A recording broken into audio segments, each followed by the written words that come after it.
Bien, nos vamos a la siguiente entrevista de esta mañana. Nos acompaña aquí en el estudio el senador del Partido Liberal, Vlado Mirosevic. ¿Cómo está, senador? Bienvenido. ¿Qué tal, Sebastián? Muchas gracias por la invitación. Gracias por estar con nosotros esta mañana. Senador, bueno, la agenda de seguridad ha sido el tema más importante de la última semana. Ha habido harta discusión y me gustaría partir esta conversación con las señales que ha dado el gobierno a propósito de las críticas que ha recibido el proyecto.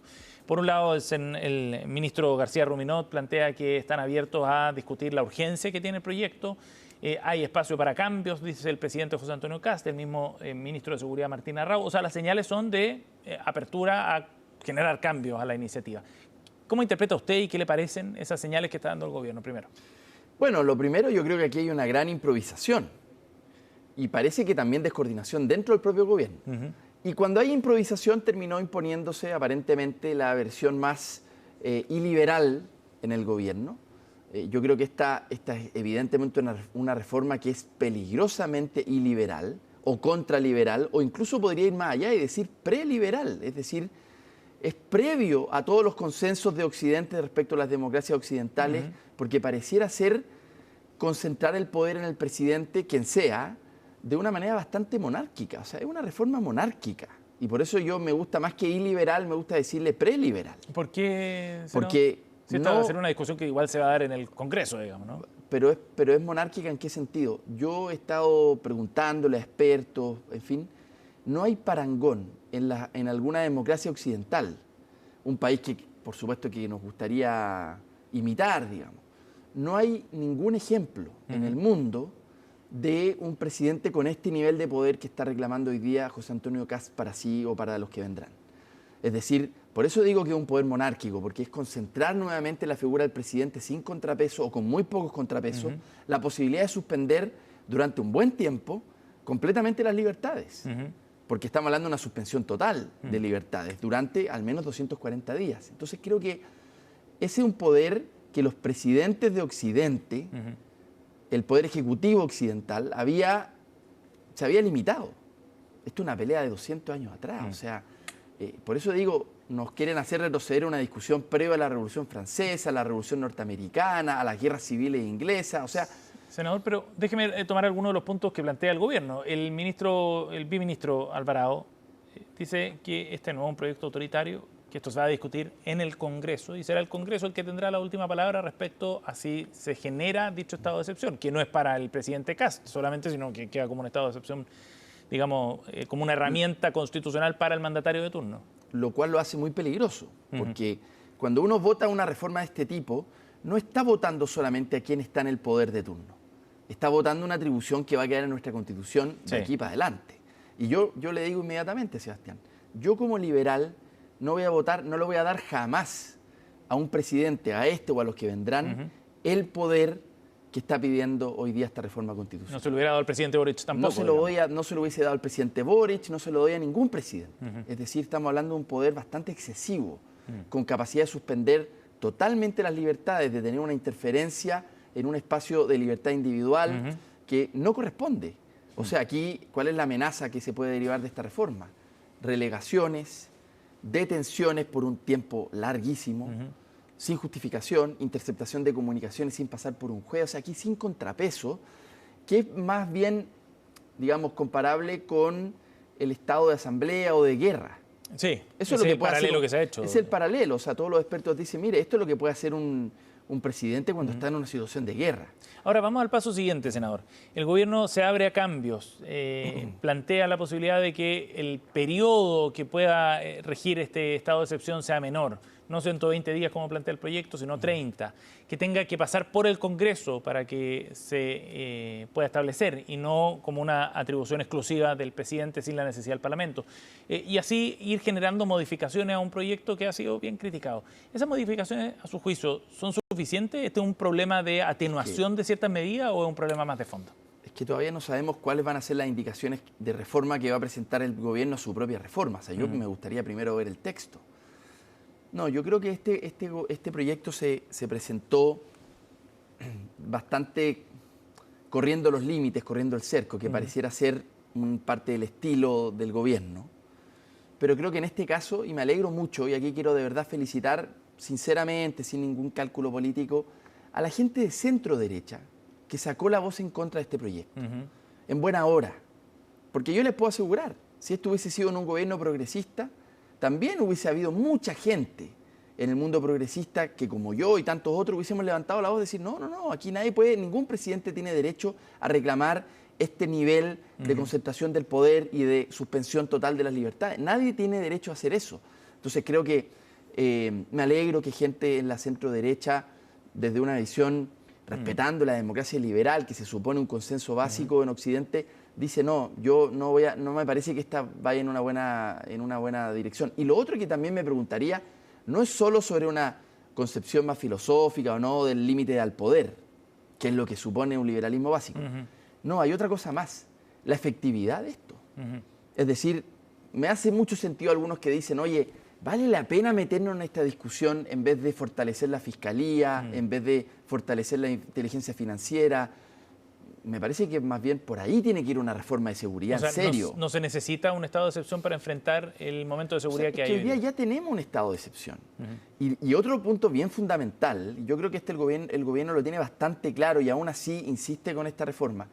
Las Fuerzas Armadas chilenas, a juzgar por las declaraciones que hemos escuchado, no están disponibles para cumplir funciones de orden público en los barrios, en estos 50 barrios que se podrían definir. Así lo han manifestado. Lo han manifestado en privado, en público, o sea, abiertamente. Entonces, si el gobierno sabe esto, me llama la atención que insista con una reforma de este tipo. Más bien pareciera que podría haber detrás, fuera de la improvisación y cierta fiebre, ¿no es cierto?, de parte de algunos en el gobierno, que también podría ser un cálculo político, más bien para dejar a la oposición en un mal plano, o sea, que seamos nosotros los que rechacemos, porque recordemos que el gobierno necesita 4/7 en esta reforma, en ambas cámaras.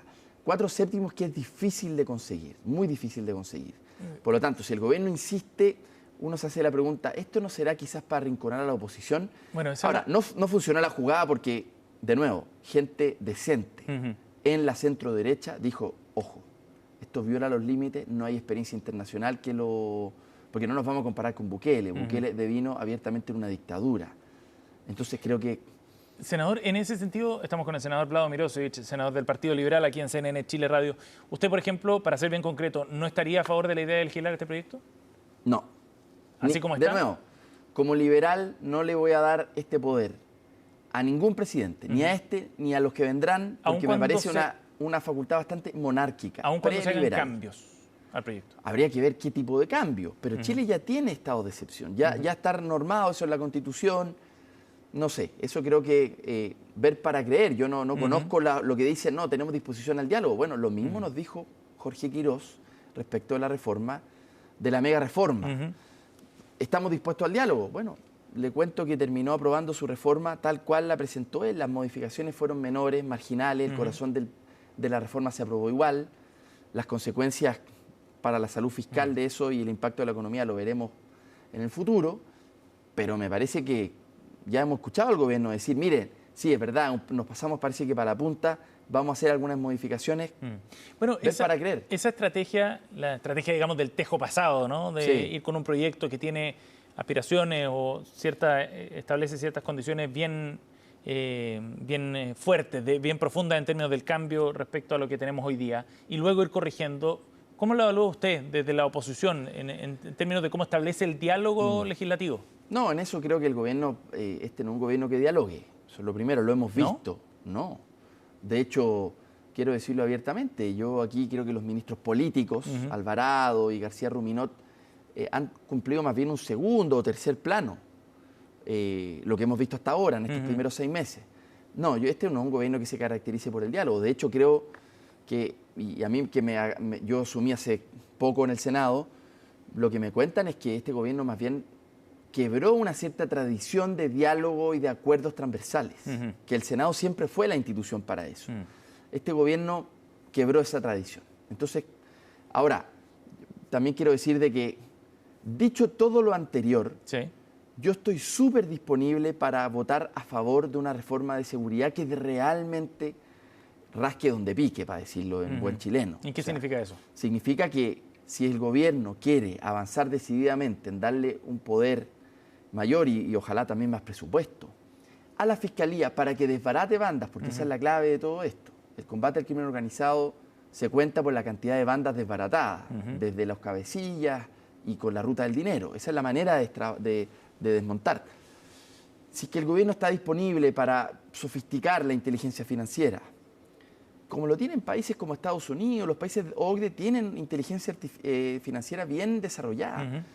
Si para eso yo estoy disponible. Yo no tengo... También el gobierno dijo que iba a aumentar la flagrancia de 12 a 24 horas. Sí. Cuenta con mi voto. El gobierno dijo que también va a crear una agencia estatal para hacerse cargo de los bienes que son confiscados a las bandas.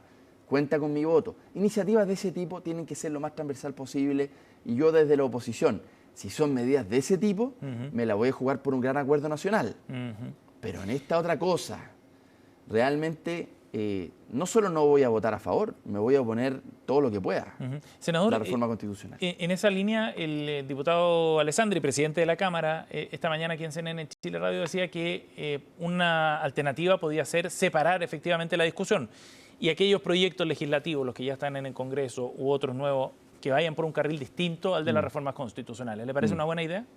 Me parece una buena idea, que me parece lo básico de un diálogo cívico sano. Es decir, pongámonos de acuerdo en lo que estamos, avancemos en lo que estamos de acuerdo transversalmente.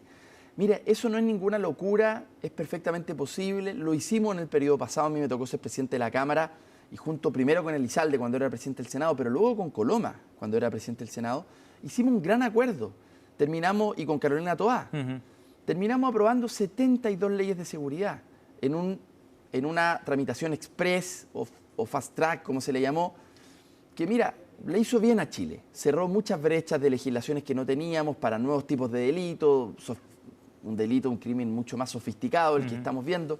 Bueno, y lo hicimos de izquierda a derecha, pero no pusimos el acento en aquello en donde no estábamos de acuerdo. Al revés, nos sentamos, Cámara, Senado, Gobierno, en esto podemos avanzar, avancemos. Y lo logramos, y fue exitoso. Nunca antes en la historia de Chile se había avanzado tanto en legislación de seguridad. Entonces, yo hago un llamado aquí al gobierno, va a contar con la buena disposición de la oposición si se trata de una agenda de seguridad efectiva, razonable. Pero pirotecnia peligrosa para la democracia, no.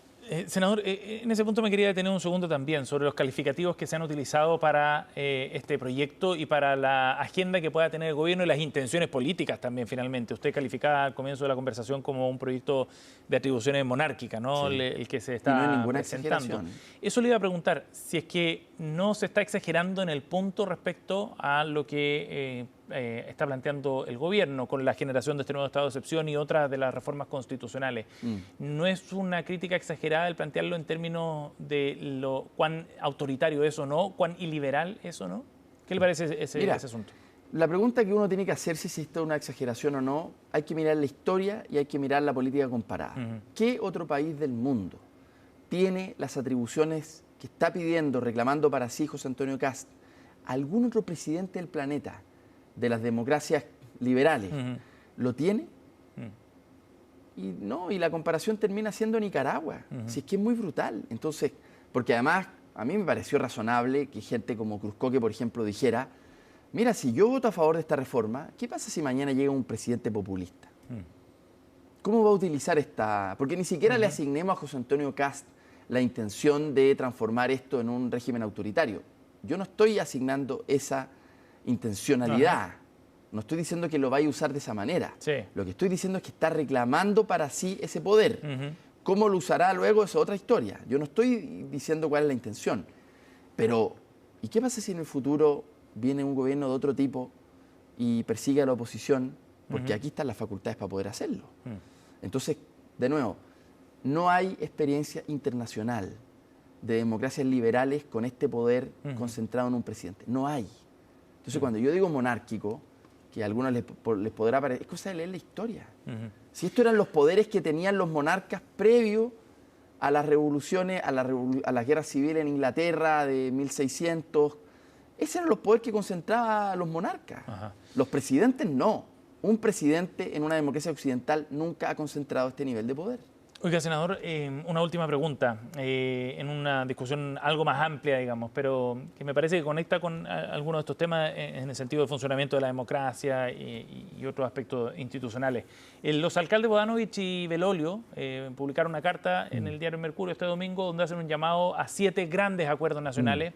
Es una mirada de largo plazo, más transversal, que busca grandes acuerdos precisamente para abordar temas muy específicos y urgentes. Niñez, pensiones, infraestructura, seguridad, otras cosas. Reforma del sistema político. ¿Qué le pareció en términos del gesto y la señal política que están dando dos alcaldes? No, me encantó. O sea, creo que lo creo genuino, además viniendo de ellos, de ambos, lo creo muy genuino y me gustó mucho. Yo me inscribo inmediatamente. Creo que hay que pensar en esos grandes acuerdos nacionales, salir de una posición de trinchera. El gobierno tiene esa oportunidad, todos los gobiernos tienen esa oportunidad. Boric lo hizo con pensiones, lo hizo con seguridad. Es perfectamente posible que Kast lo haga en algunos aspectos, en la medida que no ponga adelante una agenda excesivamente ideológica. Pero me encantó lo que hizo ¿Y hay agua en la piscina? Jaime y Tomás. Yo creo que hay agua en la piscina. Yo creo que sí, yo creo que hay agua en la piscina. Nosotros somos un país... No somos un país de gran tamaño, donde es muy difícil ponerse de acuerdo y donde la superestructura y... No, Chile es un país que tiene que pensarse a sí mismo en esta época convulsionada, creo yo, más que como un Boeing, como una avioneta que puede moverse rápido en el concierto internacional y que puede ser más astuta y que tiene más capacidad de reacción y por lo tanto tenemos que pensar grandes acuerdos de largo plazo. Bien. Eso lo podemos hacer en Chile perfectamente.